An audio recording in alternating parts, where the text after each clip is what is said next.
कधीच जगण्याचा कंटाळा येणार नाही. फक्त या 18 गोष्टी करा. 1. माणूस खूप श्रीमंत झाला की माणसं सोडून देतो आणि कुत्री पाळायला लागतो. त्यांना टॉमी, जिमी अशी गोंडस नावं देऊन कुशीत घेतो आणि त्यांचे लाड करतो. आपल्या आई वडिलांना वृद्धाश्रमात पाठवून कुत्र्या मांजरांना आलिशान गाडीतून फिरवायला घेऊन जातो. धार्मिक कार्यामध्ये रुची घेतो. दानधर्म करायला लागतो. 2. कुत्रं कितीही प्रामाणिक असलं तरी त्याला बोलता येत नाही आणि आपल्या भावना कळत नाहीत. तुमचं मन हलकं करण्यासाठी तुम्हाला माणसाची गरज लागते, हे विसरू नका. 3. आयुष्यभर मेहनत करून सरळ मार्गाने पैसा कमवा. यापेक्षा दुसरं सुख आणि समाधान अजिबात कुठेही नाही. गैरमार्गाने कमावलेले पैसे तुम्हाला कधीही सुख आणि समाधान देणार नाहीत. हे सत्य माहीत असूनही अनेक लोक पैसा कमवण्यासाठी वाईट मार्गाला जातात. 4.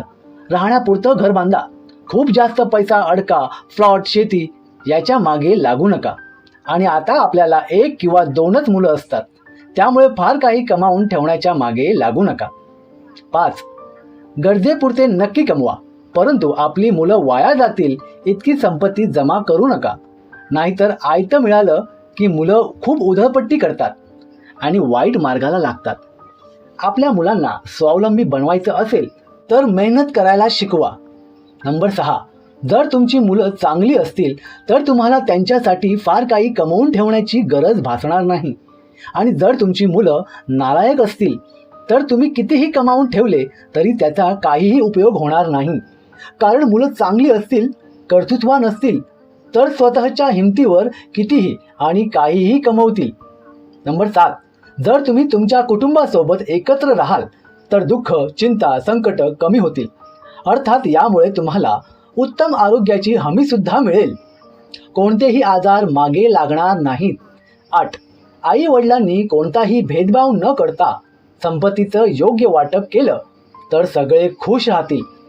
हे वाटप सगळे आनंदात असताना केलं तर आयुष्यभर चांगले संबंध टिकून राहतील. कौटुंबिक वाद निर्माण होणार नाही. 9. बहुतेक कौटुंबिक वादविवाद हे संपत्तीच्या वाटपातून निर्माण होतात. नात्यांमध्ये प्रेम आणि जिव्हाळा आयुष्यभर टिकून ठेवायचा असेल तर आई वडिलांनी मुलांमध्ये संपत्तीवरून वाद निर्माण होणार नाही याची काळजी घ्यावी. 10. चार चौघात आपल्या माणसांबद्दल कधीच वाईट बोलू नका. तो किंवा ती करत असलेल्या चुका लोकांना सांगून त्यांना अपमानित करू नका. तुमच्या अशा वागण्यामुळे तुमचीच माणसं दुखावली जातील आणि हळूहळू तुमच्यापासून दुरावली जातील.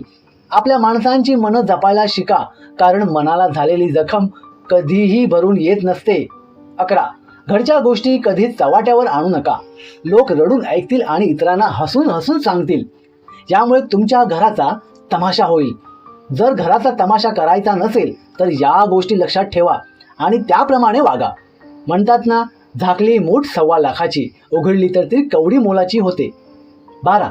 घरातील सर्वांनी मिळून एकत्र राहावं. जर एकत्र राहाल तर प्रत्येक समस्येवर उत्तर सापडेल. कठीण प्रसंगात एकमेकांची मदत होईल आणि त्यामुळे घराची प्रगती होईल. एक काठी सहज तुटू शकते, पण त्या काठीची मोळी बांधली तर ती तोडणं अशक्य असतं. 13. तुमच्या वडिलोपार्जित संपत्तीवर कधीच डोळा ठेवू नका. त्यापेक्षा स्वतःच्या मेहनतीने कमवा. तुमचं कर्तृत्व सिद्ध करा. त्यामुळे लोकांच्या मनात तुमच्याबद्दल आदर निर्माण होईल आणि तुम्हाला मान सन्मान मिळेल. 14. बहिणीने भावाला समजून घेतलं पाहिजे.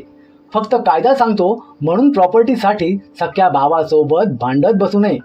ज्या भावाला तुम्ही राखी बांधली त्या भावाच्या हातात बेडी पडेल असं काहीही करू नका. 15. एकमेकांकडे अधूनमधून येणं जाणं चालू ठेवलं पाहिजे. तो माझ्याकडे का येत नाही?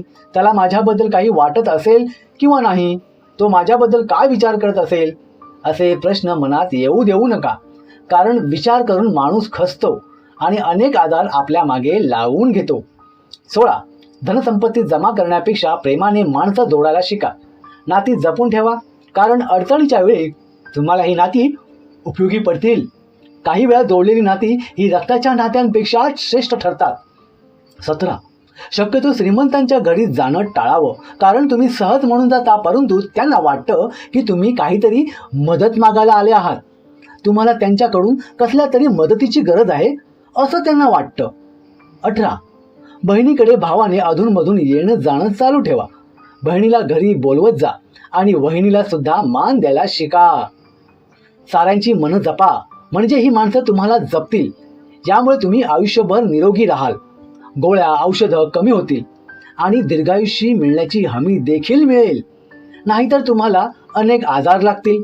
गोळ्या औषधं, दवाखाना, कोर्ट कचेऱ्याच्या मागे लागतील आणि जीवन जगण्याचा कंटाळा येऊन जाईल. मित्रांनो, व्हिडिओ पूर्ण पाहिल्याबद्दल सर्वांचे मनापासून धन्यवाद. आणि व्हिडिओ आवडला तर व्हिडिओला एक लाईक नक्की करा, शेअर करा. अशाच महत्त्वपूर्ण व्हिडिओसाठी माझ्या चॅनलला सबस्क्राईब नक्की करा.